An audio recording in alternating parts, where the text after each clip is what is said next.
Good evening, ladies and gentlemen. Welcome to the show tonight. Tonight's guest, we have staff from the Black Man Speaks out of Oakland, California. Damon Johnson, Suja, the director of the program, is here tonight. We want to bring him on and allow him to speak on the program and where they're going with the program and what they're doing right now. So, welcome to the show. My brother. How you doing now, bro? Well, I'm doing the best I can. Pretty good. Pretty good. You got some staff here tonight. Yeah, I got some of our members here. Brother John Benjamin on your far end, Brother Marion Carr, and myself, Brother Suja. Welcome to the show. Thank you, bro. Yeah, we've had you on the show a few times in the last few months, and we will continue to have you on the show because we want to make sure that people in society know what you're doing and why you're doing it. And you are a returned citizen. Yes, I'm a returned family member. Yes. You know, we term that took us even the term or the coin, returned citizen wasn't created by us. Right. We have a saying, nothing about us without us. You know, and that's their language again. You know, returning citizen. And as an African American man, how do you feel? You know, I came out and I was still striving for democracy in my quest for liberty. So I wasn't a returning citizen. I couldn't vote until we got Proposition 17 passed, and I just made my first vote at going on 60 years old. I never voted in my life. So I wasn't a citizen because they could take things back without, I don't have certain rights, but I do enjoy the freedoms of this country. So I'm a returning family member. We know that for sure. You know, citizen, that could be questioned, perspective, but I'm a returning family member, and we coined that, you know, because that's what, when we were sitting in them stoops, what was our goal? Not to be a return, but to get back to my family. You know, so I'm a returning son, I'm a returning father, I'm a returning brother, I'm a returning neighbor, and I'm a returning good man to my community. There you go. Well, we got you on the show tonight because we want to let the public know, the society know that we back. Yes. We back. Yes. These brothers are back. Yes. And we ain't going nowhere. We ain't going nowhere. We Came back. You know what I mean? We're for better. And we're going to put down what we've got from our absence. What we learned from our absence, we're going to bring it back in. We're going to make it work in our community. Yes, so sir. that's what we're here for. Yes, sir. So introduce your guests. Introduce your This guests. Brother Marion Carr, this is a special brother to me. Yes. And he'll be able to elaborate why he don't know how special, or he does. You know, when I tell certain stories, were real imprinful on my soul, spirit, and heart, he had something to do. You know, I went to prison at 23 years old, and my institution I was placed at to live at was Old Folsom. So, you know, youngsters wasn't getting in there, but when I got there, it was old. But they had all these old brothers, and I was a hard-headed, but I wasn't that hard. And some brothers, they had programs. I didn't know what in the hell to do. Trying to find out. I didn't know how to make a knife. I didn't know how to lift weights yet. and I always was good with my hands. And I needed a belt to hold up my pants. Cause at that time, we had 5 pocket pants, Levi's or whatever you wanted, and you needed a belt. And I needed a belt. So this brother here and another brother named John Green, they were in the leather shop at Old Folsom. So they made yard belts and custom belts. I needed a belt, so I don't believe I bought a custom belt. You know, some name on it, Arabic strip or whatever, but it led me to do leather work. And this brother was one of my mentors, doing leather work, but just also doing time with one of my brothers, just for being with, you know. So this brother Marion Carr, and he could tell you his story. I'll pass it to Marion. Yeah. Well, as myself, I met, as she said, I met him at Old Folsom when he came there. But when I arrived, I was one of the youngest people in Folsom myself at the time. And it was older brothers that told me how to get along and live inside the prison. You know, like they told me, say, man, if you are not a gang member, don't join. He said, because you have to be your own man here. You know, when you join gangs, it told them, say, hey, you surrender a certain part of yourself and your mind to somebody, the edicts of somebody else's say so. Who's going to tell you what to do? And I learned early on, I said, well, there's nobody in his prison any smarter than me. And Dude said, well, what do you mean ain't nobody in here smarter than you? I said, very easy. All of you in prison. So how could you be any smarter than me? Your mistakes brought you here, mine brought me here. And what I'm here, I'm trying to learn how to survive this and get out of here. And so some of the older brothers that I knew that from the streets say, look, man, we ain't gonna steer you wrong. We're gonna look after you, and till you get on your feet. And he say, whatever long it takes for you to learn what it is you need to learn, we're going to help you with it. And I said, well, I really appreciate that. So they started out giving me different books to read. They said, well, man, see, the more you know in here, the better you're off and the further you're going to go. And so I wasn't very much on reading at the time. The reason I wasn't much on reading at that particular time, because my reading level was very low.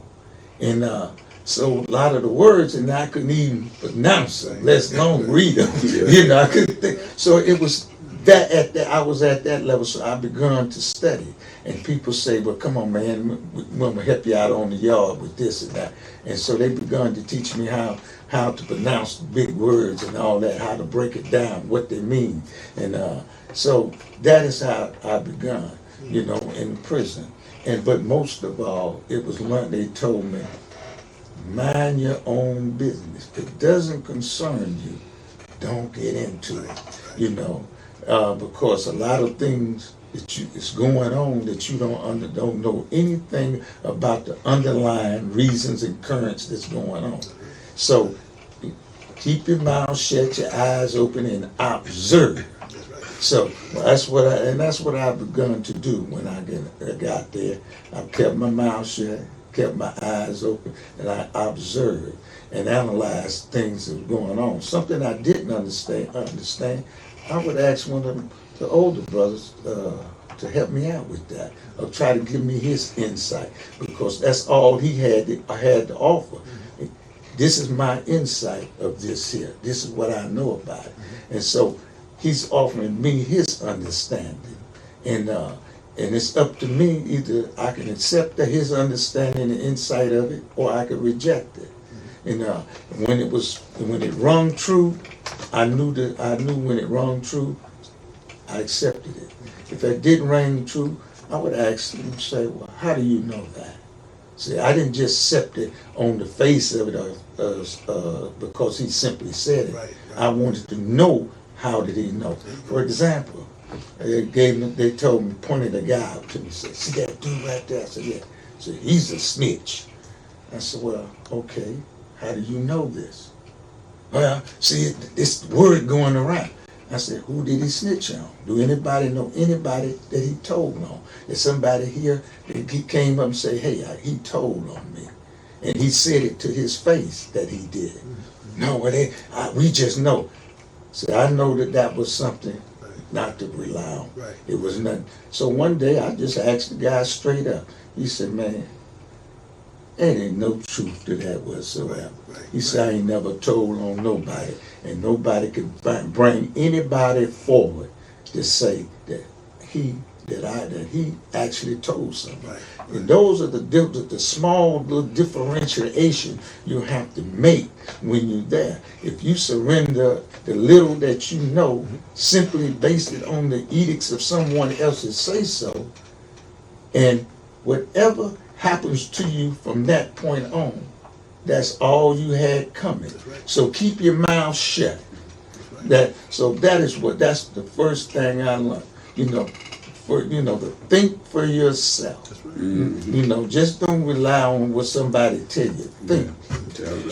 So that's how I begun. I made it. I went to the libraries. One guy said, when I first got to prison, that was two lines that was very, very long. One of those lines was going in the chow hall. Believe it or not, the second line was going into the library. It was that long. Yeah, tell the truth. You had to get up in the morning and you leave, you go straight from breakfast That's right. out To the the door to the try to get in the line. No, you go to get in the line to get in to the the library. That's True. right. And and you go down there and you get, you get books, and you come. You're not just getting the book to walk around with it. You look like you scholarly. Read that book. You had to read that book That's right. because somebody would say, "Hey man, what's that book about?" And you can't tell him nothing about it. Then they know you faking Like you it. wasting time. You're wasting time. You're faking it. So you had to be able, when you read it, you had to be able to comprehend it. That's right. And then with your comprehending brings an understanding of that subject. And then when you understand it, you can explain what it is that you read and what your understanding of what you read. And it was, and studying was not a matter of a simple one subject, but we would learn a broad range of subject and information and how to get out of prison. So me, I started going to the law library and started teaching myself some law. And the fact is, to this very day, the case that carried me into prison, it's been running for 44 years now. That case has been in court for 44 years. I'm still fighting the case. I still have this case, and I'm waiting on the appellate courts to make a decision on that same case to this day. And they want people to say, "Oh, man." Dave, that's what it comes. I think when he says that, the wheels of justice turn slow. Sure. I heard that saying a lot before I even got caught up into the system. But being in the system, and everything happened for a reason. We want things to be. I wanted out 30 days after I was in. No doubt about it. But the blessings was I didn't see coming, but they were later to come. So to learn the patience, but to say I don't want to confuse the trials and tribulations with man or what's natural created, as we say, God created or divine decree. But the things in the secular world of man, that these wheels of justice turn slow, because this ain't an act of God. These are acts of men. Sure. Like I said, I'm the baby of the bunch at 34. But I look at my brothers. We got him, Marion Carr coming home. I went and seen another brother who did 60 years and he's still in prison today at 90 years old, Mr. Hillary Booker, or Boo. But the community don't know, the public don't know, but the family and us who did this soldiering with them knows. But to say, why is it, or how could you still have a man, Bird is 72, still in prison, and the language they use, we still pose a threat to public safety. I hope they talking about us coming out doing what we doing. Doing good and changing the dominant thought to be whole and be healthy. So bringing that forward, that's what we doing. We got Brother John here, who's another brother with Black Men Speak. And sometimes, you say all ends do meet, and I've been knowing this brother since before I came in the world, he knew me, so I ain't known him, he knew me, and I found out who he was, family.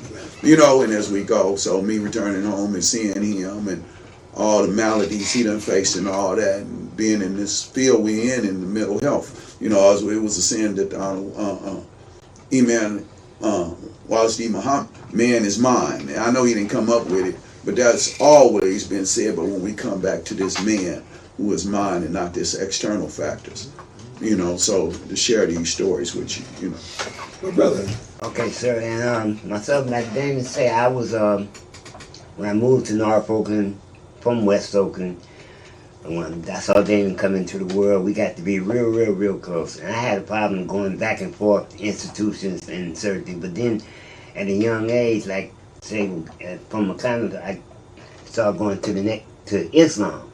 So I was a fruit, like going to be a fruit, and it just took toll. And like I saw how the community and a lot of my brothers that I was with was wounded. I was wounded. Then I got into special education, working with handicapped children, handicapped adults. But then I always said I have a handicap and that it was a suffering at that time.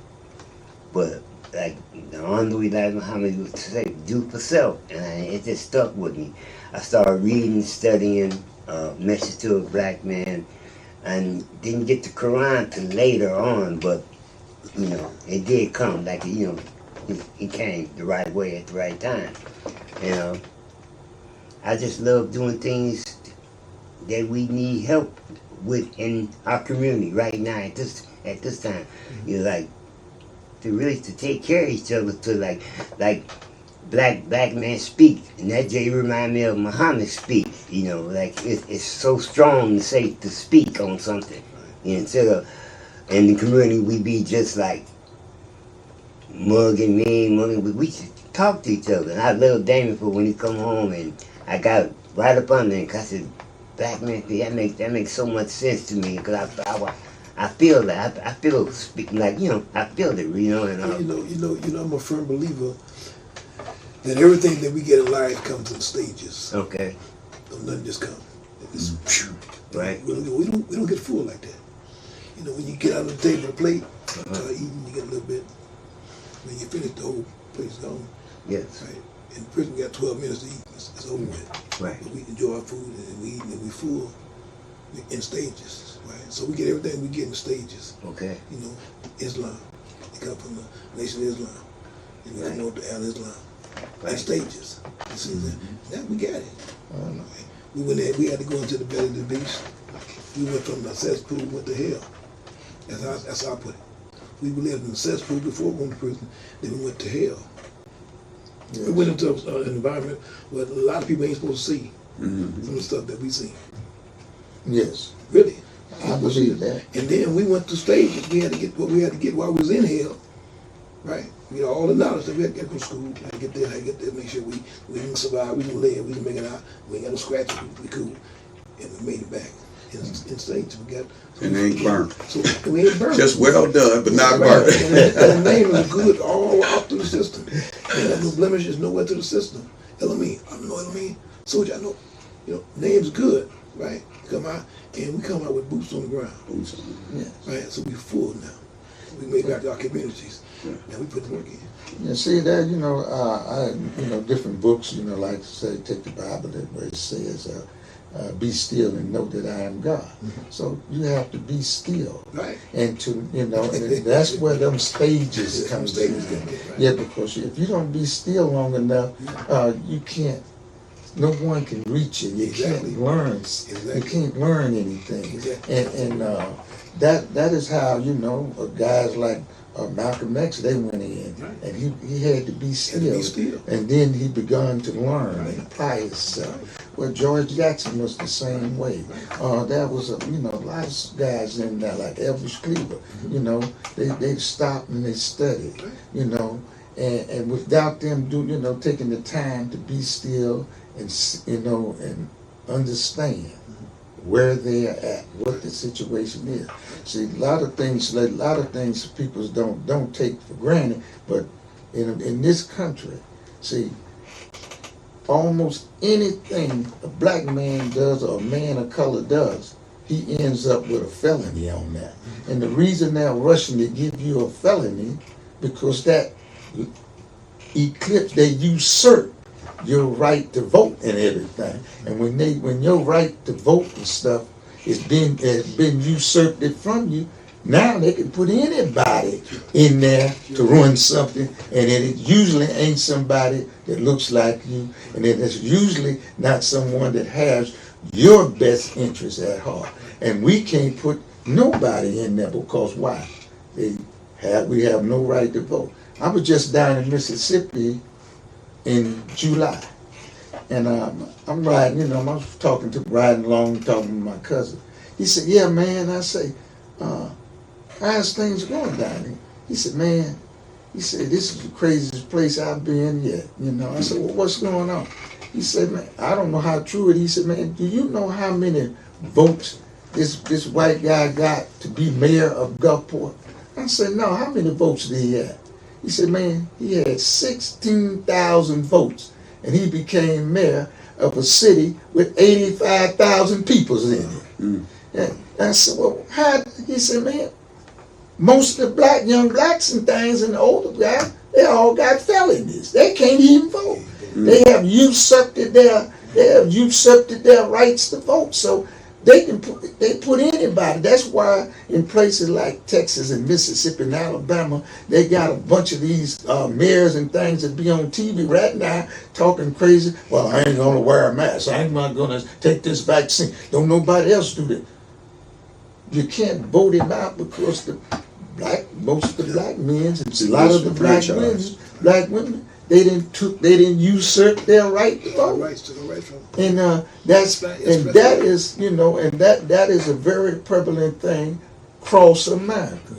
You know, it ain't just in the South. It's up there up north, and it's out west here, and it's down south. It's all over America. As soon as something happen, give him a felony.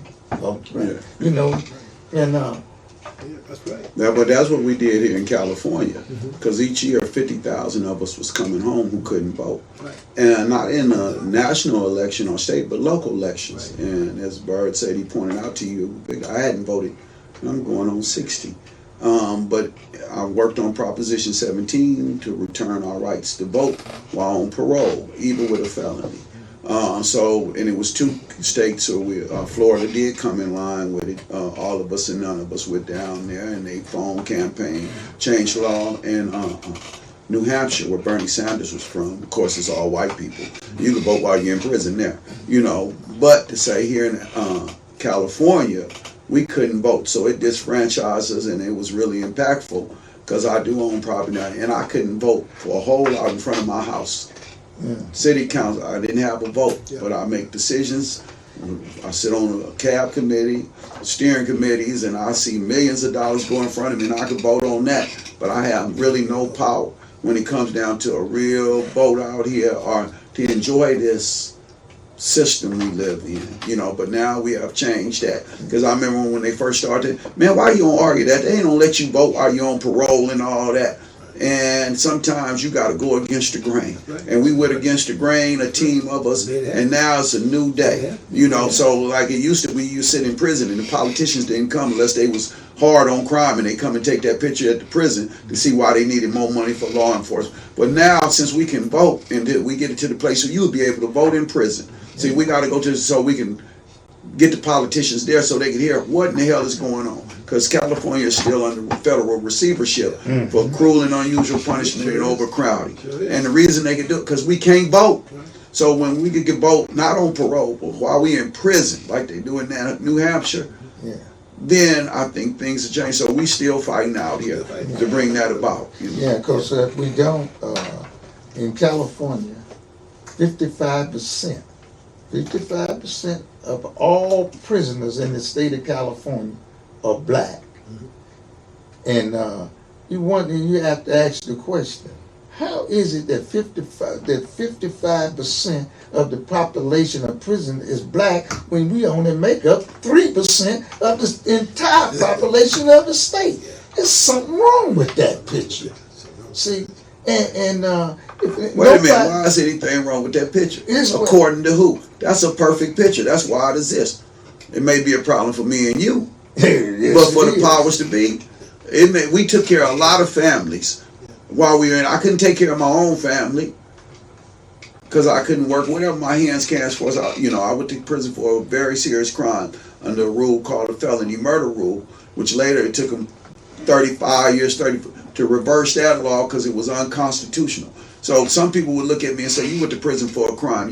I didn't commit the crime. And then 34 years later, they say this is an unjust rule. Not a law. They made it a law, but you can't remove it. Unjust rule, which was a law, would clean the streets with us when the Reagan's war on drugs. But after all these years, they straightened it out. Like I say, it's another hand in this we don't see that I believe in. But to say, wait a minute, now how has this impacted us? It impacted us greatly. I couldn't employ people. Today I'm a boss, an employer rather. I pay salaries and all that. But while I was in prison, I couldn't do any of that. Couldn't take my time. And people would hold me for these things they say I did as birth. No, they say I did, but when you investigate it, and I got enough people to look, they say he didn't do it.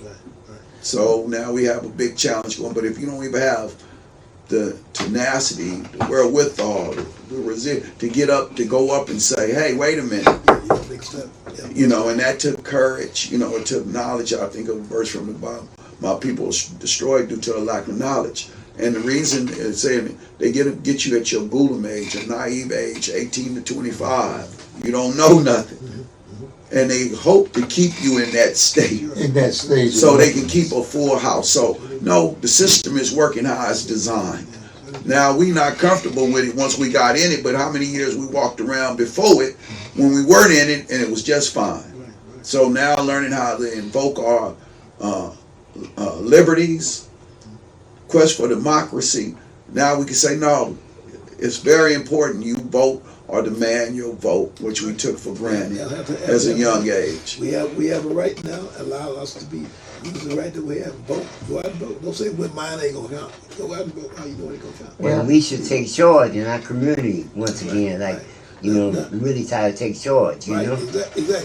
What are you doing in Black Man Speak? What you're an organization now. Yeah, I'm yes, I'm sir. asking, because I'm posing the question to both of y'all, because you just fresh home. How long you been on? I've been home 2 years. 2 years. You just fresh home. Yeah. Welcome home anyway. Thank you. And you, my brother, how long you been home? No, okay, so I'm gonna say it like this. I've been like going back and forth to the institution, like, you know, I've been like maybe 2 years or something like that, but like I haven't did like major time, but I did like 5, You been 3, in the- 4, in the- yeah, off the- many off the times. door. Yeah. But not, Yeah. Okay, you know, okay. We gonna stop that door. That door's off the hinges. Yeah. okay. You in Black Men Speak, so I know it's off the hinges now. What are you doing for All Black Men Speak? I go in the community and speak on what what we do and things that need to be done. You know, like the brochure speaks on. I go and just reach my brothers and sisters and tell them, you know, buy them out, you know, to hear You part things. of Black Men Speak, then. Yes. That's what you do. It's like the soldiers on the field, you know. That's right. And then, you know, as we learn in prison, you know, from birth times, sometimes everybody couldn't be a brain. Sometimes you need a foundation. Soldiers. You know, Soldiers. sometimes you need a watchman. Right. You know, Soldiers. sometimes you need a messenger. Right. You know, and you find them parts, you know, and they, well, okay, yeah, but the good messengers, you know, Right. because we do look for people, you know, it's like you go through many just to find a good few. Exactly. You know, Exactly. and that's what you're out, you know, and That's what we do. we still in that stage. Right. As we're doing capacity building and in the structure, you know, we just relocated to 80 Swan Way in Oakland, California. You got to come visit us, man. You know, we got enough square feet where we can work at and be comfortable and meet the requirements of this new COVID-19 pandemic. So we got plenty of workspace. All of us in the office have been vaccinated, you know, but it's open, you know, and now we're providing workforce development, training, you know, because I always quote that my people were destroyed due to a lack of knowledge. And when I was destroyed, I didn't have no knowledge, you know. I threw all that away, didn't know nothing. My good sense I threw away. I didn't have no knowledge yet because I didn't apply myself. But after we get that, now we give it to our community. We feed to people. So as our members, we feeding people. We have an event today for Me to You, Black Men Speak in the Park, which we do quarterly or once a month, where we go out and open up our vulnerability. So when we are a speaking bureau, but we're under the Department of Mental Health, so we talk for a living. I love to say that.